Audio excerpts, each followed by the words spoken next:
السلام عليكم ورحمة الله وبركاته.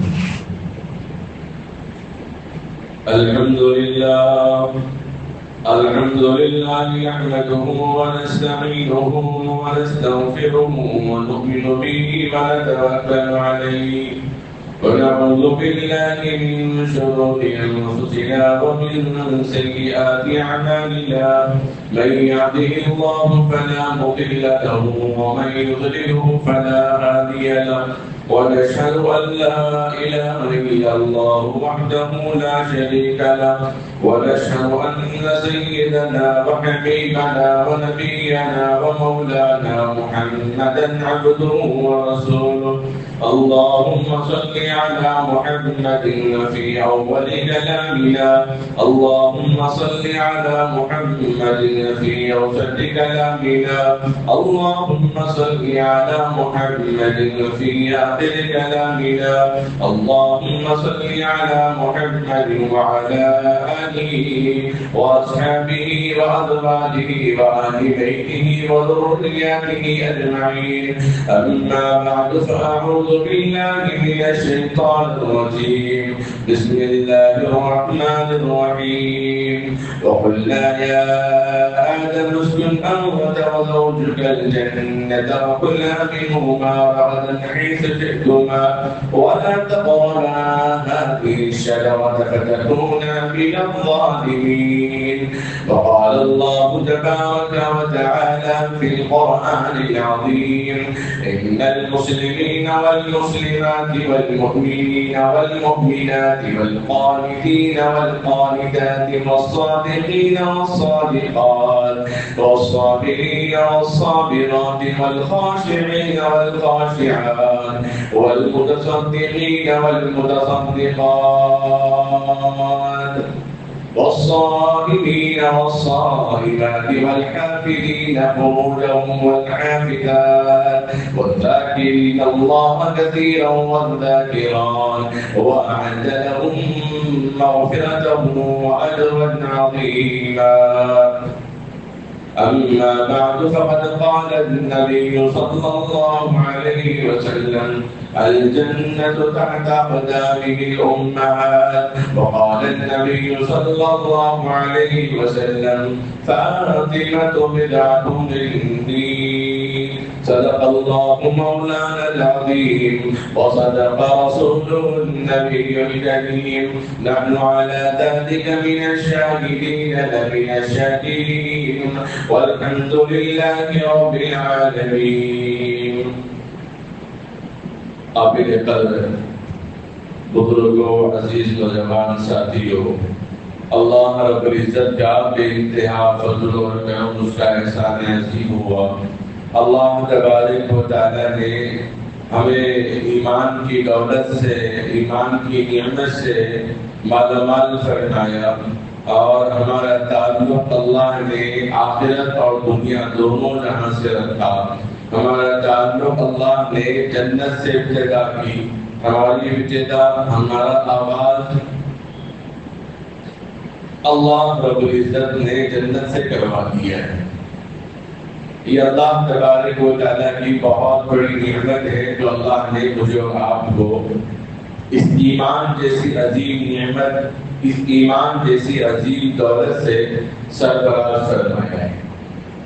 اللہ تبارک و تعالیٰ کی بے شمار نعمتیں ہیں جو اللہ رب العزت نے انسان کو عطا فرمائی. ان بے شمار نعمتوں میں سے انسان کے لیے صحت بہت بڑی نعمت ہے، انسانی رشتے بہت بڑی نعمت ہے، ماں باپ کی پرورش یہ بہت بڑی نعمت ہے، بھائی بہنوں کا پیار یہ بہت بڑی نعمت ہے، نیک بیوی یہ بہت بڑی سعادت ہے. آپ جو رشتوں کو اللہ تبارک و تعالیٰ نے عطا فرمایا ہے، ان رشتوں کے حقوق و آداب بھی اللہ تبارک و تعالیٰ نے بیان فرمائے ہیں. اس وجہ زمین پر اللہ تبارک و تعالیٰ نے آسمان اور زمینوں کے تہ میں تو بات طے ہے، لیکن اگر اختلاف ہے تو زمین والوں کے درمیان اختلاف ہے، ورنہ آسمان والے کسی معاملے میں اختلاف نہیں کرتے، زمین کے تہہ میں رہنے والے کسی معاملے میں اختلاف نہیں کرتے۔ اللہ رب العزت نے بھی زمین میں لوگوں کو تقسیم کر دیا۔ زمین میں کیا تقسیم کر دیا؟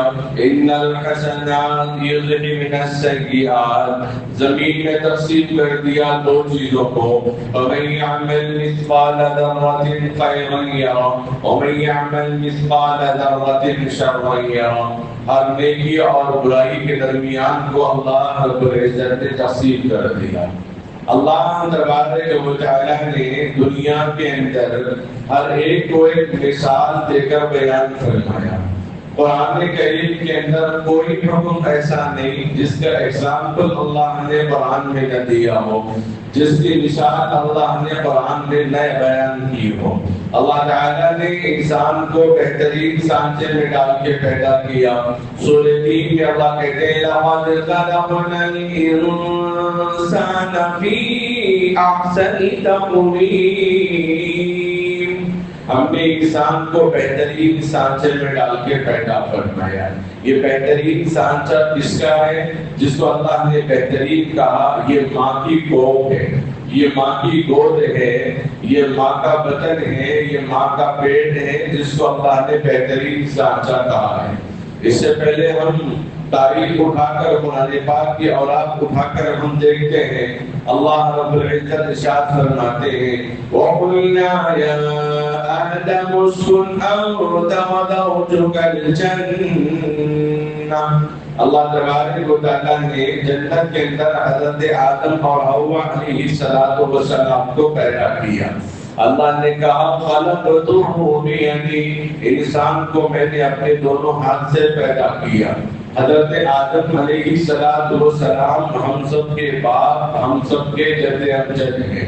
اللہ تعالیٰ نے دنیا میں سب سے پہلے جو خاتون کو بنایا ہے وہ حضرت حوا علیہ السلام کو ہے۔ حضرت حوا علیہ السلام دنیا کی سب سے پہلی خاتون ہونے کا ان کو اعزاز ہے، جس کو اللہ تبارک و تعالیٰ نے اپنے ہاتھ سے جو آدم علیہ السلام کو پیدا کیا، ان کی پسلی سے اللہ رب العزت نے حضرت حوا علیہ السلام کو پیدا فرمایا۔ آدم علیہ السلام کے نہ باپ ہے نہ ماں ہے، حوا علیہ السلام کے بھی نہ ماں ہے نہ باپ ہے، لیکن آدم علیہ السلام کے سہارے پسلی کی ہڈی سے پیدا کر کے انسان کو اللہ نے سکون بخشا ہے۔ انسان کے نفس کو، اس کے دل دماغ کو اللہ نے سکون دیا۔ آدم علیہ السلام جب اکیلے جنت میں تھے، جب حوا علیہ السلام کو پیدا کیا تو آدم علیہ السلام کو حوا علیہ السلام سے انسیت ہو گئی، تعلق ہو گیا، ایک رغبت ہو گئی، ایک سکون ملا۔ یعنی جنت میں سب کچھ ہونے کے باوجود بھی عورت کے بغیر سکون نہیں۔ اللہ کی محبت، اللہ کا دیدار وہ اپنی جگہ، لیکن اللہ نے بھی جنت کو جنت نہیں کہا جہاں عورت کا ذکر نہ ہو۔ جنت کو جنت نہیں کہا جہاں عورت کا ذکر نہ ہو۔ اسی لیے سورہ واقعہ سورہ یاسین نے کیا کہا؟ وَحُورٌ عِينٌ كَأَمْثَالِ اللُّؤْلُؤِ الْمَكْنُونِ، کہ بڑی بڑی آنکھوں والی حوریں ہوں گی، اونچی گردن والی حوریں ہوں گی۔ جہاں جنت میں اللہ تعالیٰ نے حوروں کا ذکر کیا، وہی دنیا کے اندر بھی اللہ تعالیٰ نے کچھ نیک خاتون کا ذکر کیا۔ کیا کہا؟ ان المسلمین والمسلمات والمؤمنین والمؤمنات والقانتین والقانتات والصادقین والصادقات والخاشعین والخاشعات، میں زمین پہ بسنے والے، زمین پہ چلنے والے، زمین پہ پھرنے والے اور خواتین کو بھی اللہ تبارک و تعالیٰ نے القاب سے نوازا ہے۔ ہم چلتے ہیں حضرت حوا علیہ السلام کی طرف۔ حضرت حوا علیہ السلام جو ہم سب کی ماں ہیں، اللہ تبارک و تعالیٰ نے کچھ خاص خواتین کا قرآن کریم کے اندر ذکر کیا ہے، جن کا مقام اور مرتبے کو اجاگر کیا۔ جیسے حضرت حاضرہ علیہ السلام، حضرت حاضرہ علیہ السلام، اور اسی طرح سے حضرت آسیہ علیہ السلام، ان چیزوں کا اللہ تبارک و تعالیٰ نے ذکر فرمایا ہے۔ حضرت آسیہ کون؟ جو فرعون کی بیوی تھی لیکن ایمان والی تھی، نیک تھی، پارسا تھی، متقی تھی، پرہیزگار تھی، موحد تھی، ایک اللہ کو ماننے والی تھی، ایک اللہ کے سامنے سجدہ کرنے والی تھی، جن کے متعلق اللہ کے نبی صلی اللہ علیہ وسلم کے بارے میں ذخیرہ معلومات کی کتاب ہے جس میں لکھا ہے آقا علیہ السلام حضرت آسیہ اور حضرت مریم علیہ السلام اور موسیٰ علیہ السلام، حضرت مریم اور حضرت آسیہ اور حضرت مریم علیہ السلام کا اللہ تعالیٰ جنت میں نکاح کرے گا آقا علیہ السلام کے ساتھ۔ تو یہ وہ معزز خواتین تھی جن کا ذکر اللہ تعالیٰ نے قرآن کریم کے اندر ذکر فرمایا۔ حضرت حاجرہ علیہ السلام کو تو اللہ نے ان کے عمل کو، ان کے نقل کو مناسک قرار دیا، یعنی حج کے ارکان میں شامل کر دیا، حج کے معمولات میں شامل کر دیا۔ اگلے جمعہ انشاءاللہ وہ حج کے اعمال جو اسلام کا 5واں رکن ہے وہ آپ کے سامنے آئے گا۔ میں نے گزشتہ جمعہ اعلان کیا تھا کہ اس جمعہ اولاد کو والدین سے کیسے دوستی کرنی چاہیے، یہ عنوان میں نے اعلان بھی کیا، لیکن شہر حیدرآباد کے حسیناؤں کی آمد کی وجہ سے میں نے اپنے عنوان کو تبدیل کر دیا۔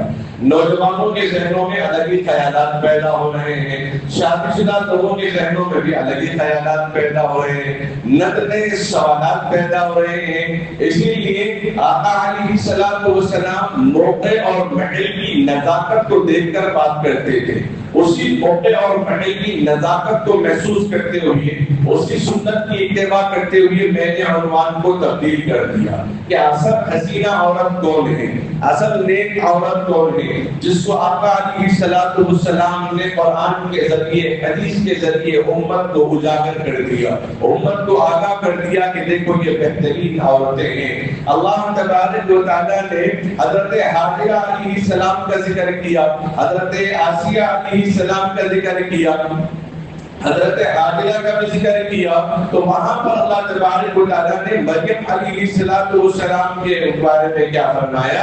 وہ پاک باز خاتون ہے، اللہ کی برگزیدہ بندی ہے، اللہ کی مقرب بندی ہے، جو اللہ تعالیٰ نے معجزاتی طور پر حضرت عیسیٰ علیہ نبینا علیہ السلام کو پیدا فرمایا ہے، اور قیامت تک آنے والے انسانوں کے لیے بتا دیا کہ اللہ جب پیدا کرنے پہ آتے ہیں تو اللہ کسی کے محتاج نہیں ہوتے ہیں۔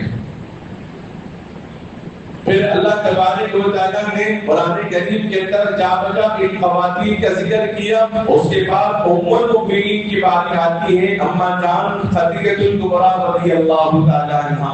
اما جان خدیجہ الکبریٰ رضی اللہ تعالیٰ عنہا وہ پہلی خاتون ہے جو اسلام کو قبول کیا، اسلام قبول کرنے والوں کے صف میں، اور وہ پہلی خاتون ہے جنہوں نے اپنا من دھن دولت سب کچھ اسلام کے لیے، اللہ کے نبی علیہ السلام کی خدمات کے لیے، نبوت کے لیے انہوں نے قربان کر دیا ہے۔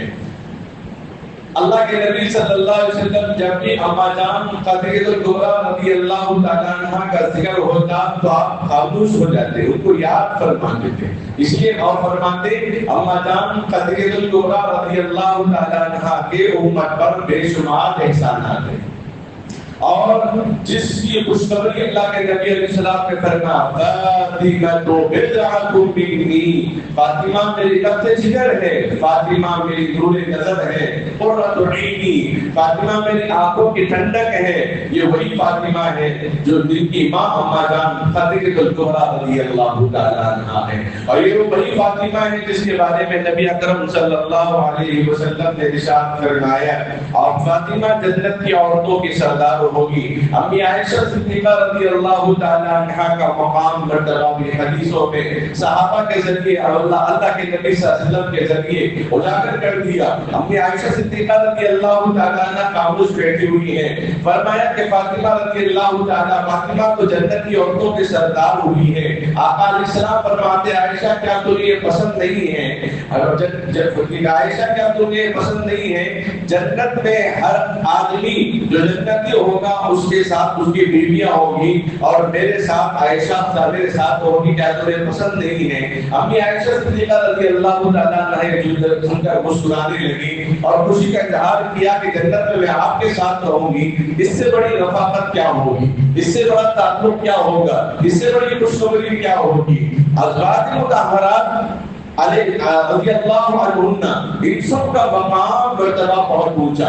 حضرات انبیاء علیہ السلام کی ازواج جو ہے وہ سب کا مقام نہیں ہے، جو ایمان لائے انہی کا مقام ہے. حضرت نوح علیہ السلام کی بیوی ایمان نہیں لائی، ان کا کوئی مقام نہیں. حضرت نوح علیہ السلام کی بیوی ایمان نہیں لائی، ان کا کوئی مقام نہیں. جن انبیاء کے ازواج مطہرات ایمان لے آئے ان کا مقام، ان کا مرتبہ. پھر آقا علیہ السلام کے ازواج مطہرات کا مقام مرتبہ بہت اونچا اللہ تبارک و تعالیٰ نے بیان فرمایا ہے.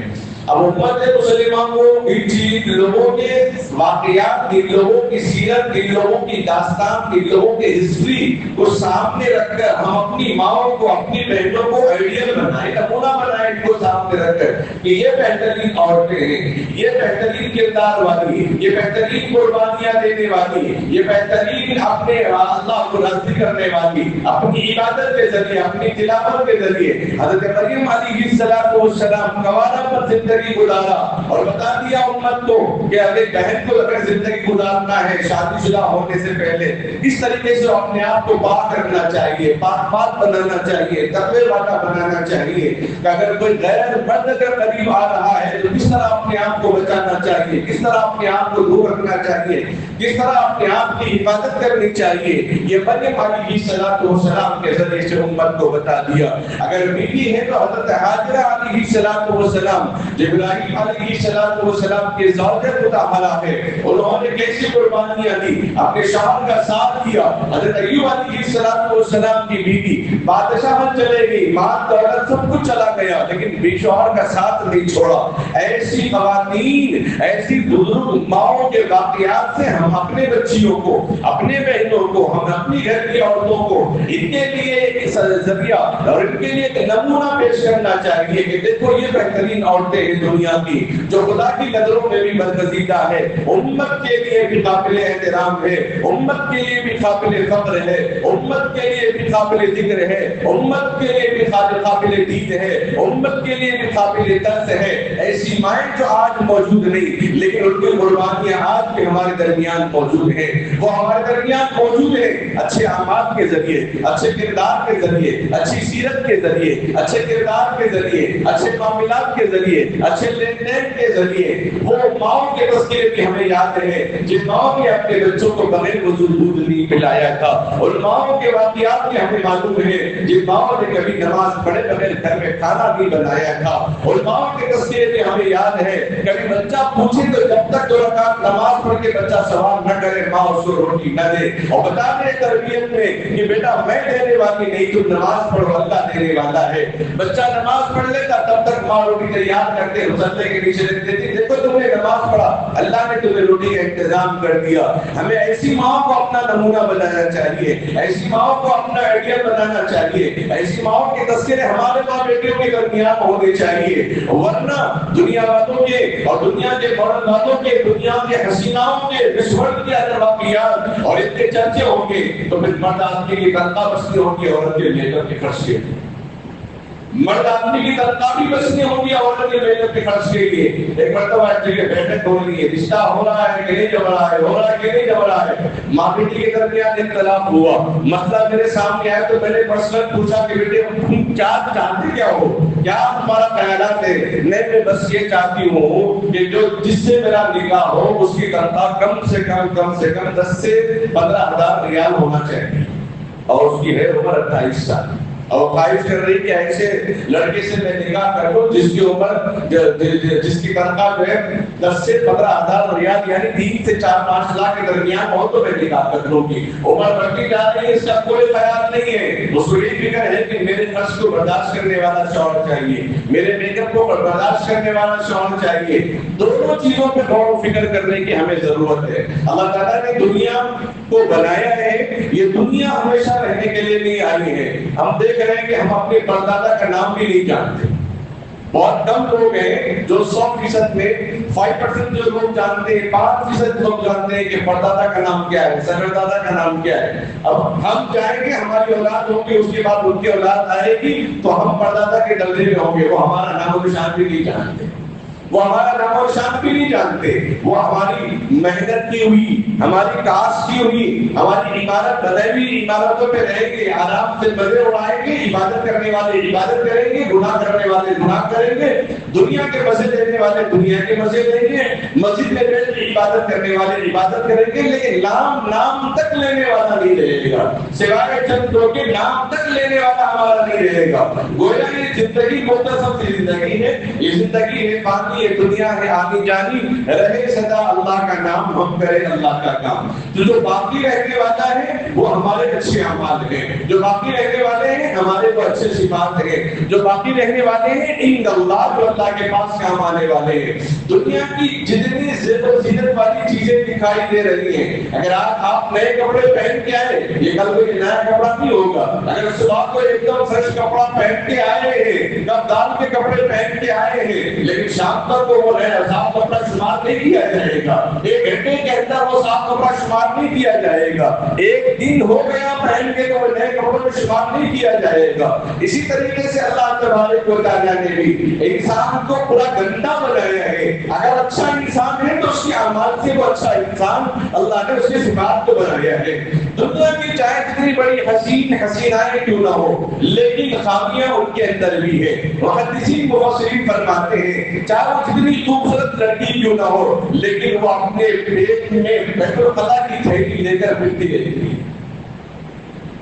ٹوائلٹ کی تھیلی لے کر پھرتی رہتی ہے. دنیا کی چاہے کتنی بڑی حسین کیوں نہ ہو, اگر وہ ایک دن منہ نہ دھوئے تو کوئی اس سے بات کرنے کو تیار نہ رہے. اگر ایک ہفتہ پانی نہ لائے تو کوئی قریب لانے کو تیار نہ رہے. جسم کے پیر کے ناخن سے لے کر سر کے حصے تک اگر ایک آدھ انچ اندر جانا چاہے تو خون ہوگا, وہ بیپ ہوگا, وہ ناپاک چیزیں ہوں گی جس کے نکلنے سے وضو بھی ٹوٹ جاتا ہے, جس کے نکلنے سے غسل واجب ہو جاتا ہے. لیکن اللہ نے اس کے وضو کے ذریعے سے اس کے جسم کو پاک قرار دیا, وضو کے ذریعے سے اس کے جسم کو پاک قرار دیا, نماز کے ذریعے سے اس کے جسم کو عظمت والا بنایا, قرآن پاک کی تلاوت کے ذریعے سے اللہ نے اس کے قلب کو بابرکت بنایا.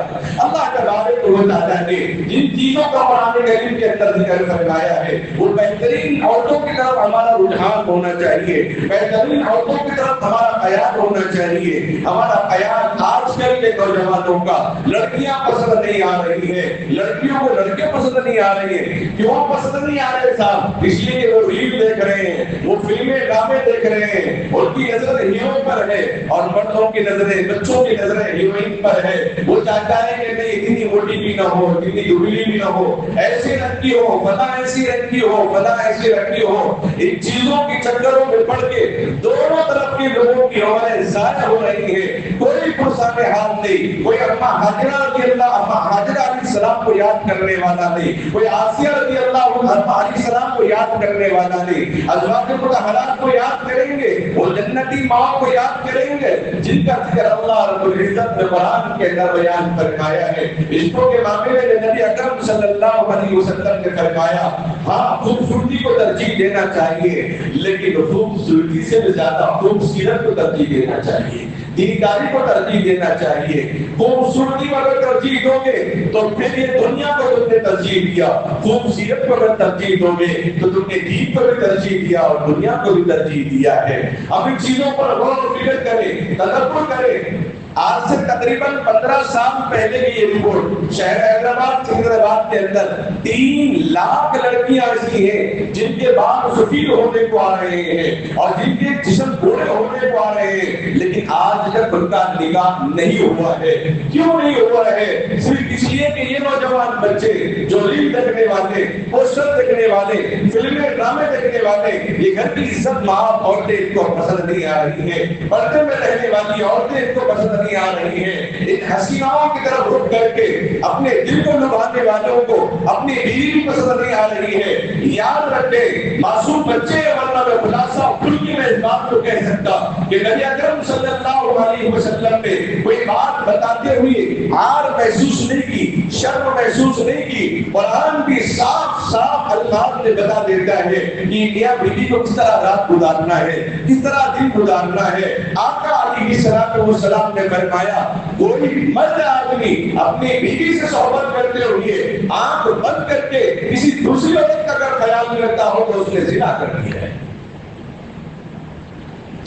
آقا علیہ السلام ایک مرتبہ راستے سے جا رہے تھے، ایک آدمی پہ نظر پڑی تو آپ واپس اپنے گھر آئے اور اعمال سے مکمل عمل سے فارغ ہو گئے۔ اس کے بعد پھر صحابہ کو مخاطب کیا، اگر تمہاری نظر کسی نامحرم پہ غیر عورت تک نظر پڑی تو اس کی طرف خیال نہ لاؤ، اس لیے کہ اس کے بعد بھی وہی ہے جو تمہاری بیوی کے پاس موجود ہے، اس کے بعد بھی وہی اعضاء ہے جو تمہاری بیوی کے پاس بھی ہے۔ کبھی ایسا خیال آئے تو اپنے گھر جا کے فارغ کرنا، دنیا کے جو نامحرم اور در گزرنے والے عورتوں پر خیال لا کے وسوسے اپنے دلوں کے اندر پیدا نہ کرنا، یہ آپ صلی اللہ علیہ وسلم کی ہدایات ہے۔ اللہ کے نبی صلی اللہ علیہ وسلم نے ارشاد فرمایا بہترین عورتوں پر ہے الجنت تحت اقدام الامہات، ماں کے قدموں کے نیچے جنت ہے۔ آج ہم مسجد آئے نماز جمعہ ادا کرنے کے لیے، وقت اول میں بھی آئے، وقت درمیان میں بھی آ چکے ہیں، ابھی بھی آ رہے ہیں، سلام پھیرتے ہیں، لوگ آتے رہیں گے کسی کام کی وجہ سے، کسی کو دیر ہونے کی مصروفیات کی وجہ سے وہ آتے رہیں گے، لیکن کیوں صاحب؟ اسی لیے کہ اللہ ناراض نہ ہو جائے، جنت ہماری یقینی ہو جائے، اللہ ہم سے ناراض نہ ہو جائے، نبی ہم سے ناراض نہ ہو جائے، اللہ راضی ہو، اس لیے ہم یہاں آ رہے ہیں۔ یعنی مسجد جنت نہیں ہے، لیکن جنت میں جانے کے لیے گواہی دینی ضرور، مسجد جنت نہیں ہے، فرشتوں کا ماحول ضرور ہے۔ جنت اگر ہے تو خدا اور رسول صلی اللہ علیہ وسلم نے فرمایا ماں کے قدموں کے نیچے جنت ہے۔ دنیا کی اس سے بار بار اور برگزیدہ عورت کون سی ہو سکتی ہے؟ بہترین عورت تو اولاد کے لیے آئیڈیل اور نمونہ اس کی ماں ہے، جو اس نے اس کو جنم دیا، اس کے لیے قربانی دی، اس کے لیے محنت کی، مشقتوں کو برداشت کیا، تکلیفوں کو برداشت کر دیا ہے۔ اس سے بہترین عورت کوئی اور نہیں ہو سکتی۔ ہزار بیویاں قربان ہو جائے اس ماں پر، اس ماں کا مقام مرتبہ چاہے وہ دنیا میں جتنے بھی نکاح کرتے ہو، اس ماں کا مقام مرتبہ اس کو نہیں مل سکتا، نہ وہ پیار اس کو مل سکتا ہے، نہ اس کی عظمت اس کو مل سکتی ہے۔ پھر آقا علیہ السلام نے فرمایا العم والد الخالۃ والدہ، اللہ فرمایا چچا کا مرتبہ باپ کے برابر، خالہ کا مرتبہ ماں کے برابر ہے۔ دنیا کی بہترین عورتوں میں سے ماں کے بعد اگر کسی کا مقام ہے تو وہ خالہ کا مقام مرتبہ ہے۔ پھر آگے اللہ کے نبی صلی اللہ علیہ وسلم نے اپنے خوبیوں کے رشتوں کو، اپنے رشتے داروں کو، خوبی رشتوں کا ذکر کرتے ہوئے بھائی بہنوں کے پیار کا ذکر کر دیا۔ یہ جب تک ماں باپ ہے ہمیں خیر خیریت خوشی رہیں گے، تکلیف میں ساتھ دیں گے، خوشی کی دعائیں دیں گے، بے سہارا ہے تو سہارا بننے کی کوشش کرتے رہیں گے۔ جب یہ ماں باپ اٹھ جائے، دنیا سے رخصت ہو جائے، اکا دکا ایک دو بھائی بہن کے علاوہ کوئی پوچھنے والا نہیں، خیریت کوئی پوچھنے والا نہیں ہوگا، سلامتی لینے والا نہیں ہوگا، گھر میں آنے جانے کا سلسلہ نہیں رکھے گا، نہ آنا پسند کرے گا، نہ جانا پسند کرے گا، نہ دینا پسند کرے گا، نہ لینا پسند کرے گا، نہ تذکیہ کرنا پسند کرے گا، نہ بیٹھنا پسند کرے گا۔ ماں باپ جب تک ہیں یہ قدر ہے، ماں باپ پوچھتے رہیں گے۔ آج کل کے رواج میں بھائی بہنوں کے اندر یہ رواج ختم ہوتا جا رہا ہے، اس لیے جو رشتے اللہ نے ہماری سلامتی کے لیے ہمارے جنت کے خزانوں میں سے خزانہ بنا کے رکھا ہے اور ان کی قدر کرنے کی کوشش کریں۔ آقا علیہ السلام نے فرمایا کہ بہن وہ جو رضائی بہن کے لیے اللہ کے نبی صلی اللہ علیہ وسلم نے حضرت سیمہ ثانیہ رضی اللہ تعالیٰ عنہا کے لیے اور ان پر اپنی چادر کو نیچے بچھایا، کہا کہ امت کو بتا دیا کہ یہ کوئی میری رضائی بہن ہے، بوڑھی ہو گئی لیکن احترام ختم نہیں ہوا، امت رسیدہ ہو گئی لیکن ادب ابھی بھی ختم نہیں ہوا۔ وہی ادب و احترام امت کو بتا دیا کہ دیکھو اپنے بہنوں کا اس طرح ادب و احترام کرنا دنیا کی بہترین عورتوں میں سے ہر انسان کے لیے ایک بہن کی شکل میں ہے. دنیا کی بہترین عورتوں میں سے ایک انسان کے لیے اس کی بیوی ہے. اور آقا علیہ الصلوۃ والسلام کی وہ ماں کیا خوش نصیب ہوگی جو حلیمہ جو آمنہ رضی اللہ تعالیٰ عنہا جن کے گھروں کے اندر کیا برکات کیا انوارات ہوں گے. جو آپ پیدا ہوئی تو گھر بنما ہوا تو جو گود میں تھے تو اس گود کا کیا حالت ہوگا. جس نے اپنے سینے سے دودھ پلایا حضرت حلیمہ سعدیہ رضی اللہ تعالیٰ عنہا اس کا کیا مقام مرتبہ ہوگا جو آپ صلی اللہ علیہ وسلم نے اپنے لبوں سے آپ کا دودھ پیا تھا. ان عورتوں کے چرچے کرو. اگر ان عورتوں کے چرچے کریں گے بیٹیاں بھی ہمارے ہاتھ میں نہیں آئے گی, بیویاں بھی ہماری بنتے نہیں رہے گی, پھر ہماری بچیاں بھی بچیاں بنتے نہیں رہے گی. کہیں گے کہ ہمیں تو یہ چیز پسند ہے. دنیا جس کو ترجیح دے گی ہماری عورتیں بھی اس کو ترجیح دیتی ہیں. سال ختم ہو گیا پڑھائی کا, انیورسری پروگرام چل رہا ہے, ڈانس کا پروگرام ہوا, پوری زندگی بچے وہی یاد رکھتے ہیں کہ ڈانس میں ایسا ہوا تھا, ایسا پروگرام ہوا تھا, ایسا ناچے تھے, ایسا کرے تھے. اللہ کے نبی صلی اللہ علیہ وسلم نے ارشاد فرمایا وہ جوڑا بہت بہترین ہے جب شوہر اپنی بیوی کو دیکھ کر مسکرائے اور بیوی اپنے شوہر کو دیکھ کر مسکرائے تو دونوں کو مسکراتا ہوا دیکھ کر اللہ بھی مسکرا دیتے ہیں. اب اللہ بھی مسکرا دیتے ہیں کہ یعنی دنیا کے ایک آدمی کے لیے سب سے بہترین عورت وہ اس کی بیوی کی شکل میں ہے جو اس کی رضا میں یہ راضی رہے, جو اس کی رضا میں وہ راضی رہے. اللہ کے نبی صلی اللہ علیہ وسلم نے ایک مرتبہ پوچھا کہ سب سے بہترین عورت کون سی ہے. صحابہ سوچ کے پڑھتے کیا جواب پوری دن میں حضرت علی رضی اللہ تعالیٰ کو کچھ کام یاد آیا تو گھر آ گئے تو حضرت فاطمہ سے ذکر کرتے ہوئے کہنے لگے کہ ابا حضور آقا علیہ السلام یہ سوال کر رہے کہ سب سے بہترین عورت کون سی ہے. حضرت فاطمہ رضی اللہ تعالیٰ عنہ نے اس کا جواب دیا تو حضرت علی رضی اللہ تعالیٰ واپس جاتے ہیں بارگاہ امام صلی اللہ علیہ وسلم میں, کہتے ہیں یا رسول اللہ گھر سے جواب آیا ہے, میرے گھر سے جواب آیا ہے. حضرت علی کیا جواب آیا, علی کیا جواب آیا. علی رضی اللہ تعالیٰ فرماتے ہیں یا رسول اللہ وہ بہترین عورت ہے جب اس کا شوہر اس کو دیکھے تو وہ مسکرائے, جب شوہر اس کو بلائے تو وہ قریب آئے, اور وہ عورت بہترین عورت ہے, وہ عورت بہترین عورت ہے جو اپنے شوہر کے علاوہ کسی اور کی طرف نظر نہ اٹھائے. وہ مرد بھی بہترین مرد ہے جو اپنی بیوی کے علاوہ کسی غیر عورت کو نہ دیکھے. آقا علیہ السلام نے فرمایا کہ فاطمہ نے بالکل سچ فرمایا, فاطمہ نے بالکل سچ فرمایا. اور خلاصہ میں بتایا اپنا یہ بھی ہے کہ جب شوہر گھر میں رہے تو وہ عورت بنے, جب شوہر گھر میں نہ رہے تو وہ مرد بنے. یعنی وہ غیر مرد شوہر کی غیر موجود کے گھر میں آئے تو وہ نرم انداز میں گھر میں نہ بلائے بلکہ الگ آواز نکال کر, جس کو محدثین نے ایک طریقے سے آواز نکالا کہ آواز نکالتے وقت گھر کی عورتیں آواز ایسی نکالے کہ سامنے والے کو پتا بھی نہ چلے کہ اس کی عمر کیا ہے. ہمارے استاد محترم نے پڑھاتے ہوئے آواز کے لیے نقل اٹھا اس طرح ہم موڑے میں شہادت کی انگلی تھا اور یعنی اگر عورت ایسی آواز نکالے اس طرح سے بڑے نکال کے تو معلوم نہیں ہوگا کہ کون سی عمر کی ہے, اس کا خیال بھی نہیں جائے گا. وہ میٹھی سورے کی آواز نکالے گی تو اس کا خیال کہاں جائے گا نہیں معلوم. بہرحال اللہ کے نبی صلی اللہ علیہ وسلم نے طریقے ہم کو بتا دیے کہ بہترین عورت ہماری بہن ہے, بہترین عورت ہماری بیوی کی شکل میں ہے, بہترین عورت ہماری خالہ ہے, بہترین عورت ہماری ماں ہے, بہترین عورتیں اما جان عائشہ صدیقہ رضی اللہ تعالیٰ عنہا ازواج مطہرات ہے. یہ سلسلہ حضرت حوا علیہ السلام تک جا کر ختم ہو جاتا ہے. اس لیے ہم اپنے گھروں کے اندر اپنے بچیوں کو, اپنے بھائیوں کو, اپنے بچوں کو, اپنے متعلقین کو یہ واقعات سنائے, ان کی طرف زیادہ رجحان کرے, ان کی طرف زیادہ خیال کرے, ان کی طرف زیادہ خیال کرے. اور یہ جو واقعہ ہوا ہے اس کی ہم مطالبت نہیں کر رہے ہیں کہ وہ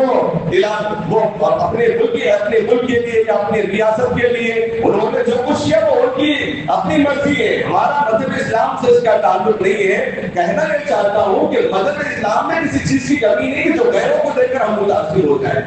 کسی غیر عورت کو دیکھ کر متاثر ہونے کی ضرورت نہیں ہے. اور وہ آدمی قابل اعتبار ہے کہ دوسروں کو دیکھ کر ایسی چیزوں کو دنیا داری کو دیکھ کر متاثر ہوتا ہو. اگر متاثر ہونا ہے تو بڑی مسجد کو دیکھ کر متاثر ہو جائے, قرآن کو سن کر متاثر ہو جائے, اللہ کے کلام کو سن کر متاثر ہو جائے, باپ کی قربانی کو دیکھ کر متاثر ہو جائے, ماں کی محنت کو دیکھ کر متاثر ہو جائے, لوگوں کی قربانیوں کو دیکھ کر متاثر ہو جائے, لوگوں کے اخلاق کو دیکھ کر متاثر ہو جائے, اچھی عادتوں کو دیکھ کر متاثر متاثر ہونا چاہیے. ان آج کی خوبصورتی، آج کی جوانی کا کل بوڑھے ہونے والی عورتوں کو دیکھ کر اگر ہم متاثر کر رہے ہیں تو جو فانی ہے، جو فنا ہونے والی ہے، جو ختم ہونے والی ہے، ان چیزوں کو دیکھ کر متاثر ہونا یہ ہمارے لیے عقل مندی کی بات نہیں ہے. ایسے کو لے کر جیب میں رکھنا یہ عقل مندی کی بات نہیں ہے. جن چیزوں کو اللہ تبارک و تعالیٰ نے واضح کر کے قرآن میں فرمایا، یہ عام مومنین کی قربان، عام مومنین کے بارے میں فرمایا، ان المسلمین والمسلمات والمؤمنین والمؤمنات، نیک خواتین کا اللہ ذکر کیا، صادقات کا ذکر کیا، مومنات کا ذکر کیا. یہ بہترین اوصاف کسی اور موقع پر میں آپ حضرات کو بتا دوں. اور قیامت کی نشانیوں میں سے ایک نشانی ہے جو عرب کی زبان میں اللہ نے قرآن کو نازل کیا ہے، جو شریعت اسلام نے نامحرم عورتوں سے مسافر کو حرام قرار دیا. کہاں شریعت نازل ہوئی؟ عرب میں یہ شریعت نازل ہوئی. قرآن کہاں نازل ہوا؟ عرب کی سرزمین میں نازل ہوا، جو انبیاء کی سرزمین ہے، صحابہ کی سرزمین ہے. آج اس سرزمین پر ہماری ماں بہنوں کو بے پردہ کر دیا گیا ہے. کوئی خنزیر اور سور کی چربی سے بنی ہوئی چیزوں کی کھال استعمال کرنے والا کوئی کسی یورپ کا صدر اگر اپنے عرب ممالک میں آ گیا، ہماری بچیوں کو بے پردہ کیا جا رہا ہے، جو بالوں کے ساتھ استقبال کیا جا رہا ہے. جب یہ بال پورے جسم کے اندر با پردہ ہونا واجب اور فرض قرار دیا قرآن کریم نے، بال کھلے رہ کر کھلے رکھ کے نسلوں کے ہماری عورتوں سے کا استقبال کیا جا رہا ہے. بدر کے اندر اور عرب کے اندر دیکھیں تو اپنی ازواج کو مصافحہ کرنے کی ترغیب دی جا رہی ہے. یہ قیامت کی نشانی ہے. بقرعید کے بعد شان سلیمان پہ جو آج کل کا جو ماحول چل رہا، جو اللہ کے نبی صلی اللہ علیہ وسلم نے پیشن گوئی کی طور پہ صاف واضح الفاظ میں حدیث سے بتا دیا، آج وہ سب چیزیں ظاہر ہو رہی ہیں. بہرحال ان چیزوں سے دیکھ کر ہمیں متاثر نہیں ہونا ہے. عرب ہمارے لیے آئیڈیل نہیں ہے، قرآن حدیث ہمارے لیے آئیڈیل ہے، نبی کی زندگی ہمارے لیے آئیڈیل اور نمونہ ہے. اللہ سے دعا کیجیے وقت کی گندامانی میں بات آگے نہیں کر سکتا. اللہ ہم سب کو کہنے سننے سے زیادہ عمل کرنے کی سعادت نصیب فرمائے. الہی رونق اسلام کا سامہ پیدا کر، الہی رونق اسلام کا سامہ پیدا کر، دلوں میں مومنوں کی الفت ایمان پیدا کر. آمین. وآخر دعوانا الحمدللہ رب العالمین.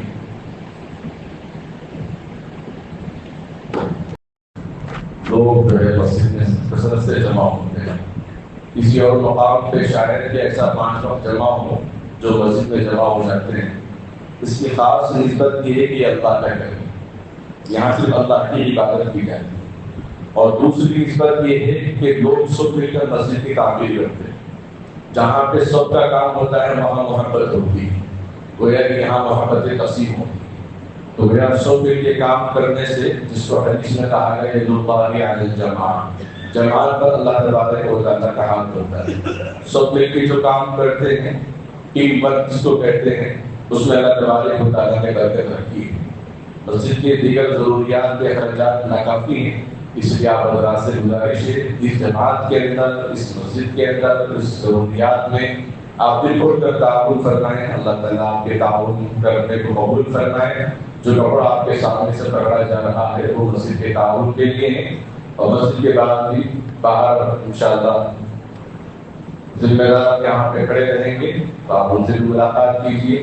اور اس بارے میں زیادہ خاص خیال رکھنا چاہیے، جیسا کہ حدیث قرآن میں اللہ نے کہا فَاذْكُرُونِی أَذْكُرْكُمْ، تو مجھے یاد کر میں تجھے یاد کروں. اور بندے کو معلوم اللہ کو معلوم، دونوں آپس میں اس طریقے سے یاد کرنا ہے. ہمیشہ ایک ہی سبزی تو گھر کے اندر نہیں بنتی. عبادت کے بھی طریقے الگ، جانی کی عبادت ہے، مالی عبادت ہے، وقت کی عبادت ہے، تو ہر اعتبار سے. اب وقت کا اس وقت کا تقاضا مالی عبادت ہے. اب جو مال اللہ کی راہ میں دے گا، اللہ فرمائے کہ تو نے میرے گھر کو مال دیا اور میں تجھے مالا مال کر دوں. یہ اللہ کی طرف سے فیصلے ہوتے ہیں، تو آپ ضرور اس کا تعاون فرمائیں اور خیال بھی فرمائیں.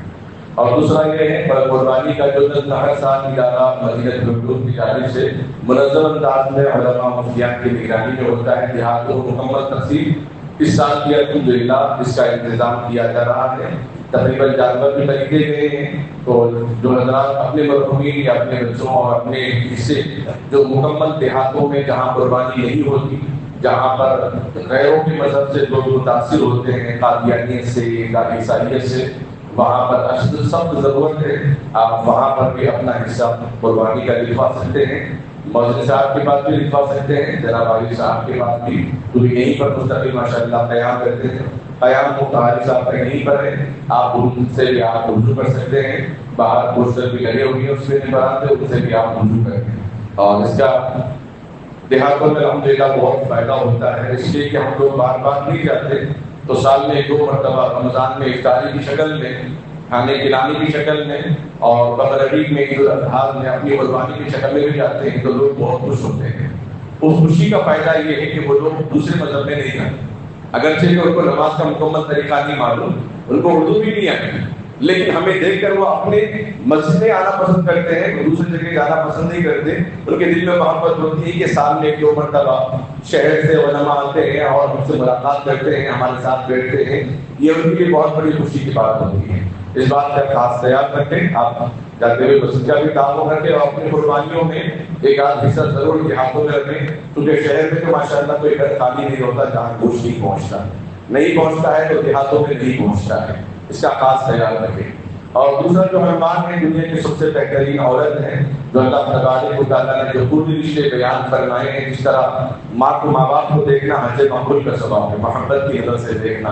جب شوہر اپنی بیوی کو دیکھتا ہے تو بھی اس کو ثواب ملتا ہے صدقے کا. جب اولاد اپنے ماں کو دیکھتی ہے تب بھی اس کو صدقے کا ثواب ملتا ہے. جب بھائی اپنے بہن کو بہن کی شکل میں دیکھتا ہے تب بھی اس کو ثواب ملتا ہے. بہرحال یہ وہ چیزیں ہیں. اور خوبصورتی کی علامت صرف گورے پن میں نہیں، خوبصورتی کی علامت اس کی سیرت میں ہے. اگر خوبصورتی کی علامت اگر گورے پن میں ہوتی تو چار مینار کے دامن میں جتنے حسیناؤں کی آمد ہوئی اس میں بھی افریقہ کے نہیں ہوتے، پورے یورپ کے ہوتے، عرب ممالک کے ہوتے. تو خوبصورتی اللہ نے اخلاق میں بھی رکھی، اور ہر قسم کے اندر اللہ نے کہیں نہ کہیں خوبصورتی رکھی ہے. کسی کے پیشانی میں، کسی کی آواز میں، کسی کے لبوں میں، کسی کے نام پہ، اور کسی کے قدر میں اللہ تعالیٰ نے خوبصورتی رکھی ہے. بس آنکھوں کے اس کا دھوکہ ہے جو تلاش نہیں کر سکتی ہیں. اللہ سے خوب دعا کیجیے اللہ تعالیٰ ہمیں ان چیزوں کی قدر کرنے اور اس پر عمل کرنے کے توفیق عطا فرمائے.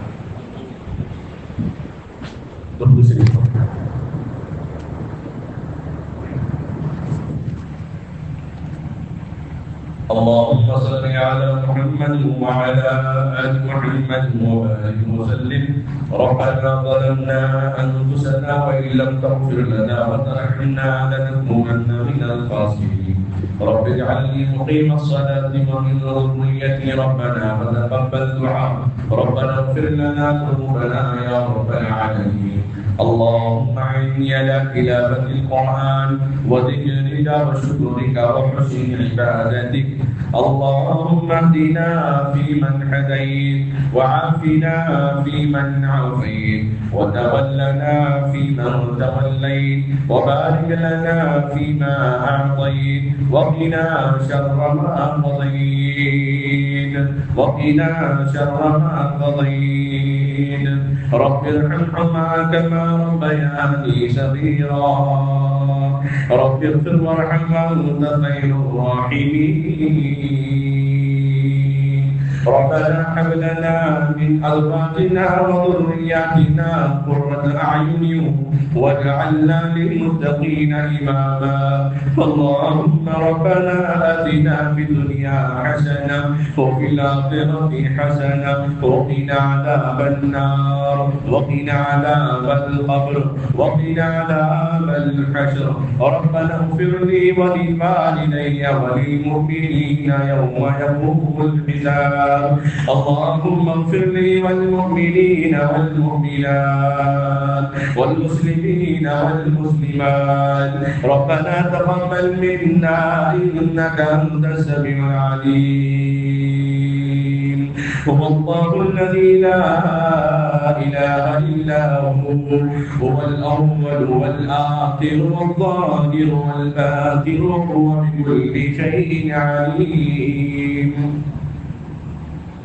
اللهم لك الحمد كما تحب وترضى عدد ما تحب وترضى.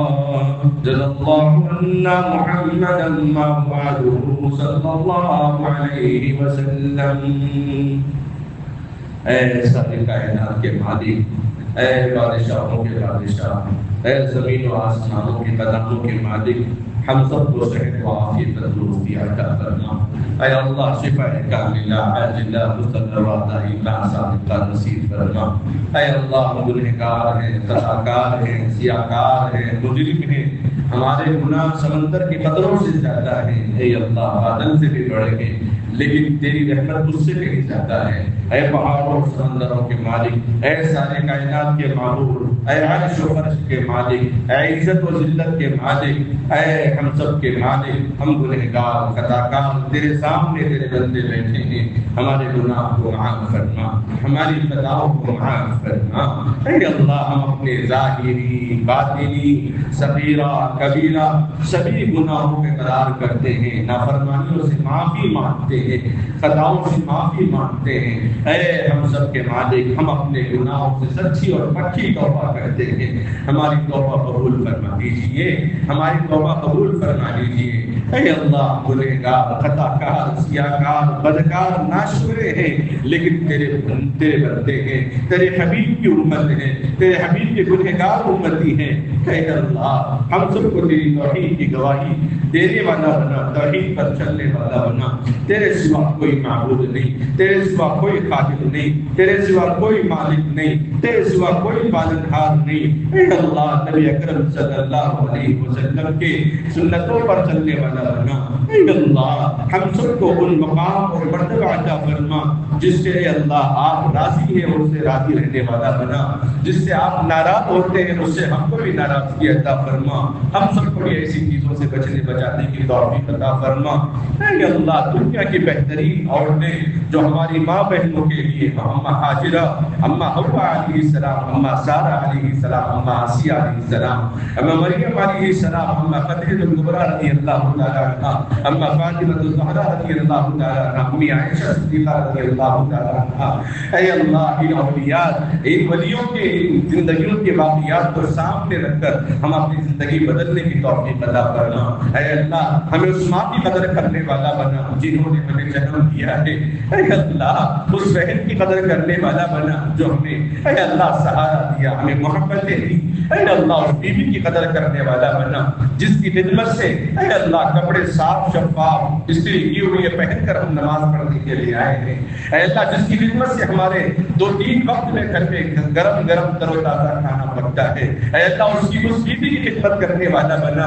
اے اللہ جس نے اپنے خاندان کو سب کو چھوڑ کر ہمارے لیے اپنے گھر میں رہنا، ہماری زینت بننا بخش کیا ہے، ہمارے ساتھ جینے اور اے اللہ اٹھنے بیٹھنے اور وقت ہونے کے لیے اقرار کر کے سب کو چھوڑ کے ہمارے گھروں میں آ کے بیٹھی ہوئی ہے۔ اے اللہ ان عورتوں کی قدر کرنے والا بنا دے۔ اے اللہ جو ہمیشہ جن کے مسلح جن کے زمینوں سے چمٹے ہوئے ہوتے ہیں، اے اللہ ان بیٹیوں کی قدر کرنے والا بنا۔ اے اللہ جن کی پرورش، جن کے اخلاق، جن کے نکاح سے جنت واجب ہو جاتی ہے، اے اللہ ان خالہ کی فکر کرنے والا بنا۔ اے اللہ جو ماں کے درجے میں ہے، اے اللہ اس چچا کی فکر کرنے والا بنا جو باپ کے درجے میں ہے۔ اے اللہ ان ماؤں کی قدر کرنے والا بنا جو ہمارے رشتوں میں ہے۔ اے اللہ وہ ماں جس کے قدموں کے نیچے ہماری جنت ہے، ہماری جہنم بھی ہے۔ خدمت کرے تو جہنم نہ کرے تو خدمت کرے تو جنت نہ کرے تو جہنم میں جانا پڑے گا۔ تیری ناراضگی بہت بڑا عذاب ہے، تیرا غضب بہت بڑا عذاب ہے، ماں باپ کی ناراضگی بہت بڑا عذاب ہے۔ اے اللہ اپنی ماں باپ کی ناراضگی سے بچا لیجیے۔ اے اللہ ہمارے نوجوان بچوں کو، ہمارے نوجوان بچیوں کو اے اللہ خوبصورت اخلاق والے رشتے دیکھنے کی توفیق عطا فرما۔ نہ مال پہ نظر ہو اے اللہ، نہ دنیا داری پر نظر ہو تو قرآن پہ ہو، حدیث پہ ہو، اللہ والوں پر ہو، بڑے لوگوں پر ہو، ماں باپ پر ہو، بڑے رشتہ داروں پر ہو۔ اے اللہ جو ہمارے خاندان کے لیے مثال ہے، خاندان کے لیے نمونہ ہے، اے اللہ ان کو سامنے رکھ کر اپنی زندگی آگے بڑھانے کی توفیق عطا فرما۔ اے اللہ جو نکاح کے انتظار میں ان کے نکاح کو آسان فرما، جو قرض میں مبتلا ہیں غیب سے ان کے قرض کے بوجھ کو آسان فرما۔ اے اللہ جو آپس میں ایک دوسرے کی دوستی رکھتے ہیں، اے اللہ حلال کے دائرے میں رہ کر ایک دوسرے کا فائدہ کرتے ہوئے دوستی کرنے کی توفیق عطا فرما۔ اے اللہ بھائی بہنوں کے پیار کو برقرار عطا فرما، دینی مساجد مدارس مکاتب خانقاہوں کو آباد فرما، خصوصاً اس مسجد کو آباد فرما، ادارہ مدینہ العلوم کو ترقی عطا فرما۔ اے اللہ جن جن لوگوں نے اس مسجد کو زمین کے سے لے کر تعمیر تک جن جن لوگوں نے بنایا، قربانیاں دی، اے اللہ جن جن لوگوں نے تعاون کیا کرنے والے ہیں ان سب کو اپنے شایع نشان نعم البدل عطا فرما دے، ایمان پر خاتمہ فرما، تمام عذاب و رسوائیوں سے حفاظت فرما، خصوصاً اے اللہ ساری دنیا کے خصوصاً عرب کی عورتوں کو اے اللہ بے پردہ ہونے سے حفاظت فرما، اے اللہ یورپی طریقے پہ طرز عمل پر چلنے سے حفاظت فرما، فلسطین کی حفاظت فرما، غزہ کی حفاظت فرما، اے اللہ وہاں تعاون کرنے کے لیے سوری کی روٹی میسر نہیں ہے، اے اللہ یہ عرب قیامت کی نشانی میں سے ایک نشانی ہے، اے اللہ کئی عرب روپے اپنے اے اللہ اپنے دشمنوں کے ہاتھوں میں ہیں، اے اللہ ہدیہ دے رہے ہیں، اے اللہ ان کو عقل سلیم عطا فرما، اے اللہ تو جب کسی کی مدد کرنے پر آئے تو تو کسی کا محتاج نہیں ہے، نہ مال کا محتاج، نہ دولت کا محتاج، نہ طاقت کا محتاج ہے، بس تیرا حکم کافی ہے، اے اللہ تیرے حکم کے مطابق اے اللہ مر مٹنے والا بنا دے، اے اللہ جتنے لوگ مسجد میں بیٹھے ہیں ہر ایک کی دعائیں اے اللہ آمین آمین کہہ رہے ہیں، اپنی تڑپ اپنی فکر لے کر بیٹھے ہوئے ہیں، اے اللہ ان کی آہ کو سن لے، ان کے آمین کو سن لے، اے اللہ ان کو قبول فرما، ان کے آنے کو بیٹھنے کو قبول فرما، جو کہا گیا سنا گیا ہم سب کو اس پر عمل کرنے کی توفیق عطا فرما، اے اللہ چھوٹی موٹی دعا کو اپنے فضل و کرم سے نبی اکرم صلی اللہ علیہ وسلم کے خدمت و فعل قبول منظور فرما برحمتک یا ارحم الراحمین والحمد للہ رب العالمین۔